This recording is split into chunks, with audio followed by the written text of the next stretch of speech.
ఒకప్పుడు సూర్యుడు ఈ ప్రపంచం మొత్తం తనపై ఆధారపడడం వల్ల చాలా గర్వంగా మారిపోయాడు. అప్పుడు శివుడు దాన్ని గమనించి అహంకారం అనేది దేవతల యొక్క నైతిక సూత్రాలకు విరుద్ధమని, దాన్ని విడిచిపెట్టమని హెచ్చరించాడు. అయితే సూర్యభగవానుడు శివుని మాటలను పట్టించుకోకుండా ఈ సమస్త జీవరాశుల మనుగడకు నేనే కారణమని తన అహంభావాన్ని మరింతగా పెంచుకున్నాడు. దాని ఫలితంగానే శివుడు సూర్యదేవునికి జ్ఞానోదయం కలిగించడానికి తన త్రిశూలంతో తలపై కొట్టాడు. దాంతో సూర్యుడు సొమ్మసిల్లి పడిపోయాడు.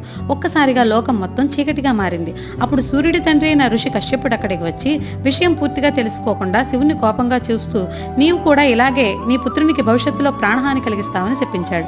అది విన్న సూర్యునికి మెలకు వచ్చి, మహాదేవా నన్ను క్షమించండి అని అడిగి, పితృదేవా మీ శాపాన్ని వెనక్కి తీసుకోండి అని జరిగిందంతా వివరించాడు.